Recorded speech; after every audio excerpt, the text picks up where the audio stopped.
Paolo, Ashley, sinong kasama mo dito? Naglalakad ka na? Akala ko napilayan ka. tsaka anong ginagawa mo dito? Okay na po ako. Hindi naman po pala masyadong serious yung injury ko po last time.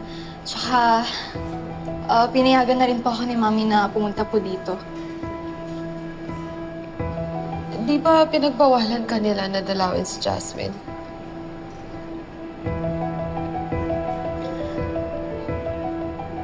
Hindi daw po kasi makatulog si Mama eh. Nakukonsensya po siya. She told me she couldn't live with herself po if something happened kay Jasmine. Dahil lang po sa pagmamatigas niya. Oh, wait, are you saying na... Opo, Tito. Pumayag na po si Mama. Magdodonate po ako para kay Jasmine.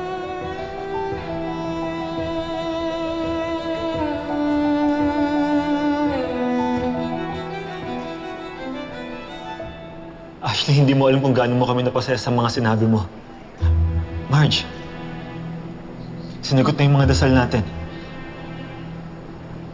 Tita Marge, hindi ko ba kayo natutuwa? At hindi naman sa ganun, Ashley. Akala ko kasi ayaw nila.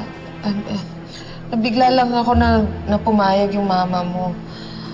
Last time na nakausap ko sila, sobrang tutol. Alam ba ito ng papa mo?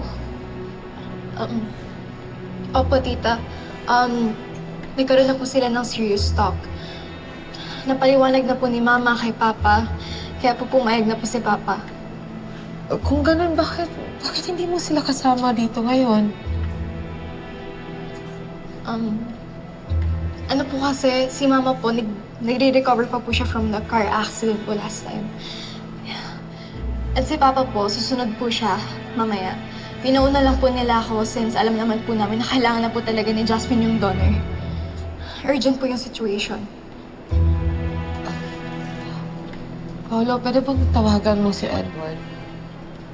Kung okay ba sa kanila to, gusto ko lang makasigurado. Sige.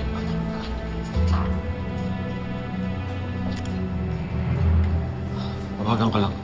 Mrs. Torrecampo, can I talk to you for a minute?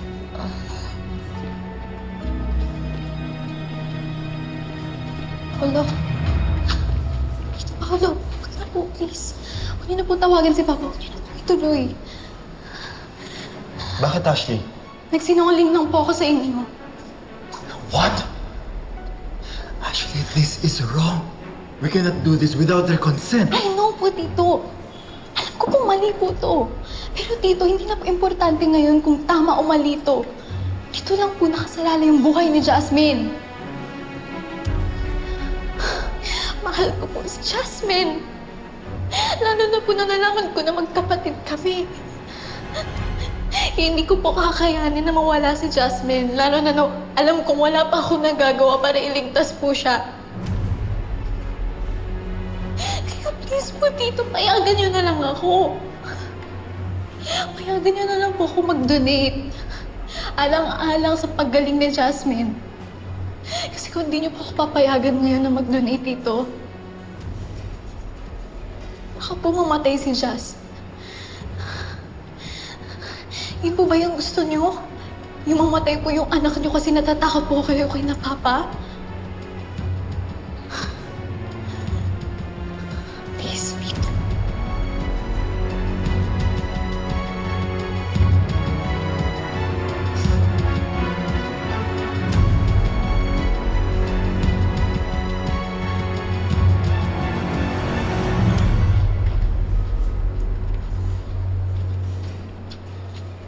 Ano, Paolo, kumusta? Nakausap mo na ba sila? Okay ba sa kanila ang lahat? Yes, love, nakausap ko na sila. Binigay na rin nila yung blessings. Sarap! Akala ko hindi na sila lalambot.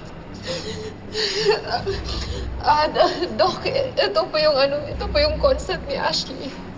Galing po sa mama niya.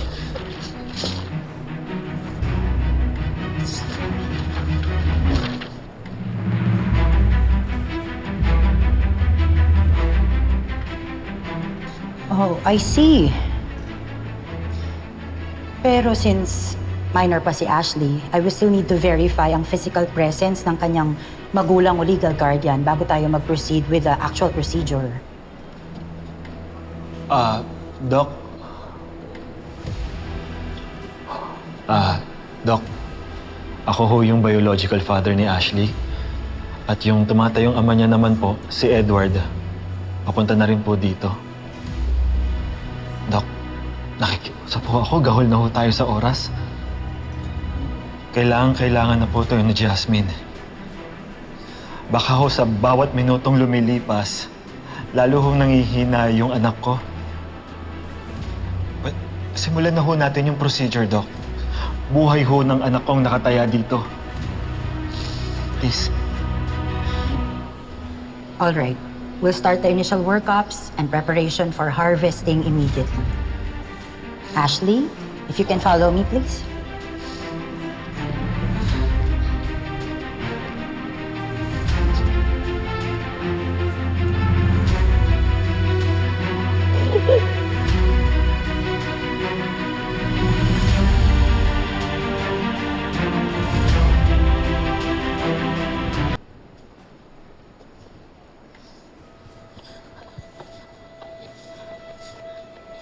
Mga walang hiya kayo! Siguro ginitrip niyo yung anak ko kaya pumayag siya, no? Ilabas niyo ang anak ko! Nasaan siya? Kaya sandali, anong sinasabi mo? Ha? Akala ko pumayag na kayo. Akala ko ina-explain mo na kay Edward, kaya binigyan mo ng blessing si Ashley dito. March, ano pumayag? Hindi namin i-risk ang safety ni Ashley. Wala nagbago sa desisyon namin. Anong nangyari? Ha?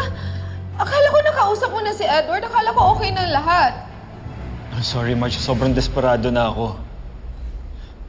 Ayoko mamatay ng anak, kaya ako nagsinungaling. Ano?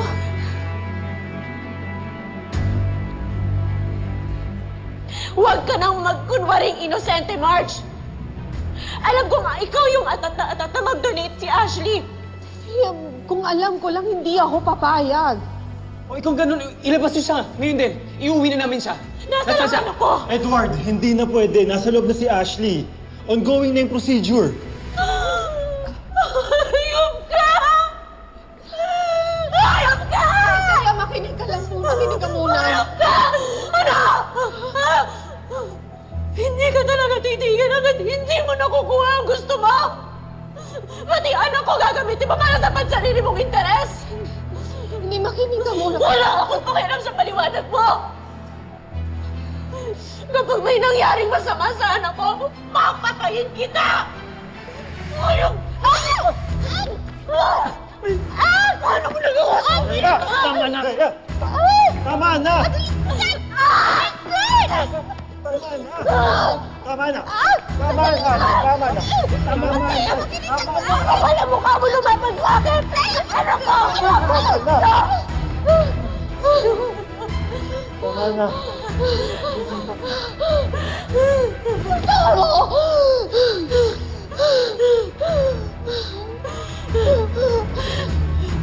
Kapag may nangyari masama sa anak ko dahil sa ginawa niyo, magbabayad ka, Marge, maniwala ka! Kayo ng asawa mo! At wala akong pakialam kahit dugo mo ang dumadaloy kay Ashley. Ayop ko, ipapakulong din kita! Tama na! Tama na!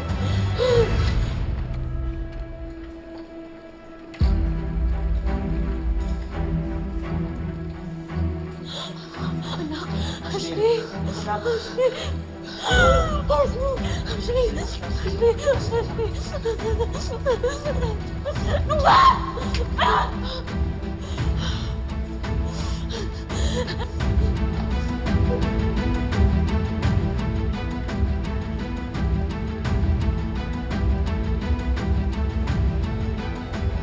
Ano pang magagawa ng sorry mo? Eh, nangyari na. Sinuway mo kami. Pinangunahan niyo kami ng parents ni Jasmine. Ano? Mababalik ba nila dyan sa katawan mo yung nakuha nila? Wala naman pong kasalanan si Tita Margie. I was the one who lied to her. Pero kinonsinti ka pa rin ni Paolo. Anak ko, tumulong. Pero paano naman kung sa'yo may mangyari? Si Jasmine may nakuha siyang tulong, eh ikaw, matutulungan ka ba niya? Leia, quit it. Wala magagawa yung galit mo. Nangyari ang nangyari.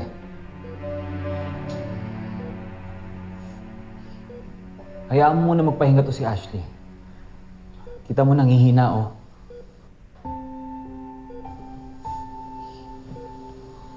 Ang totoo po, kung mangyari to ulit, I will still do it for Jasmine. I want her to survive.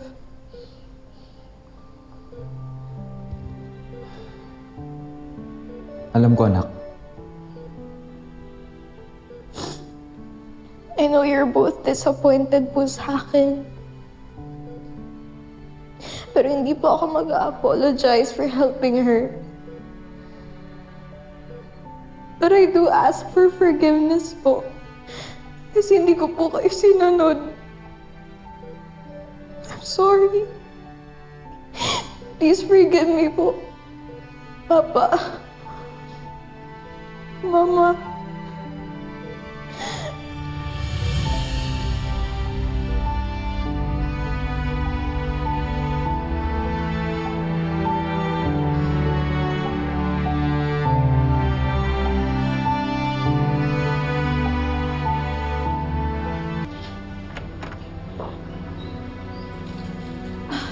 Jas? Anong ginagawa niyo rito? Gusto sanang dalawin ni Jazz si Ashley. Thea, pwede ba kitang makausap?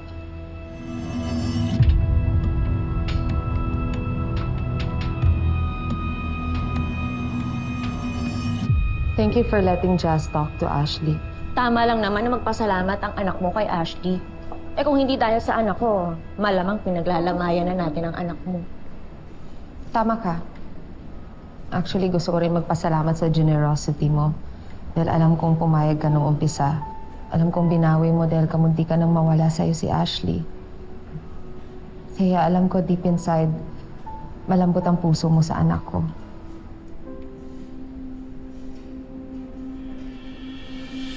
Pwede ba, Marge? Huwag mo nga akong dramahan. Alam kong masama pa rin yung loob mo sa akin. At baka nakakalimutan mo. Nilamukos mo yung mukha ko. Alam kong tingin mo, quits lang tayo. At tamang pambawi ang pagtulong ni Ashley para sa mga kasalanan ko sa'yo.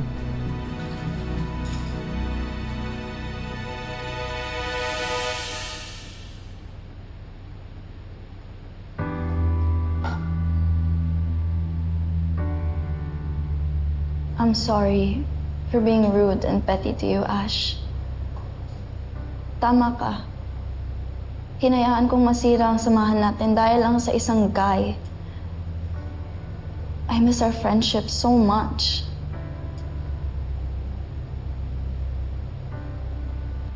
I miss it too, Jazz. I miss you already.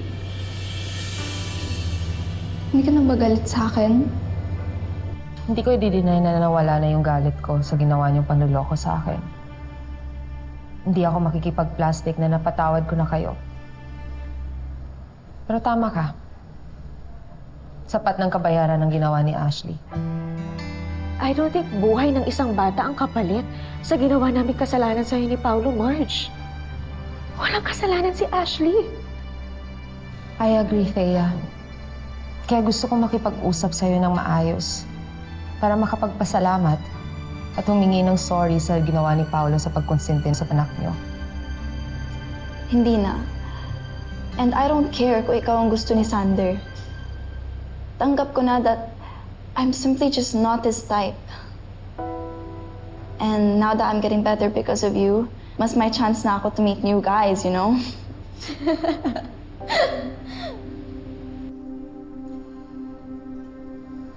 Pero hindi ko pa rin kakalimutan ang ginawa niyong kahayupan sa akin. Totoo ang karma, Thea. Kaya pagdasal mo sana na huwag dumating sa buhay mo.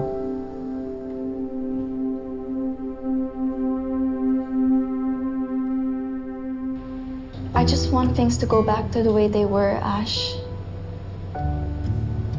Ako rin. You're still my sister, Jazz. You're my actual sister, Ash. Thank you for saving me. I owe you my life.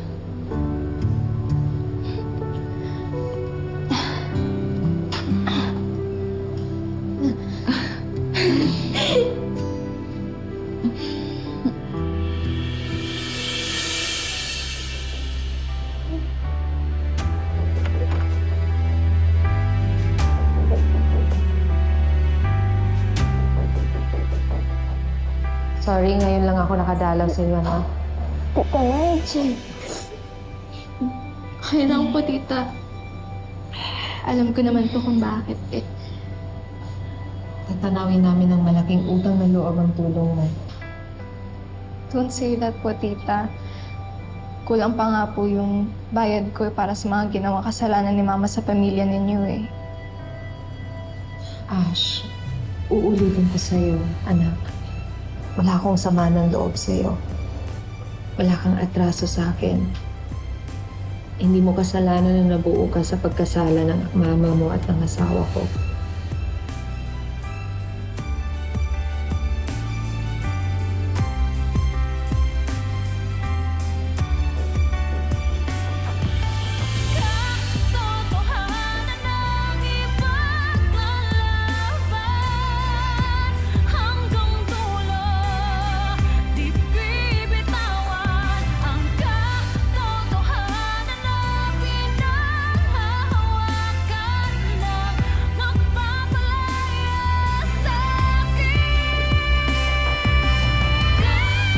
Ash, babalik na kami sa room namin, ha? Hindi pag ma-release ka na. I hope we get to see each other pa before you go. Oo naman.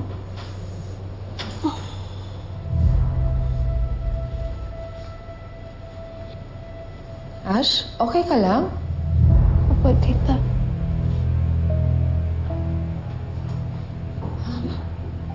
Ang init mo.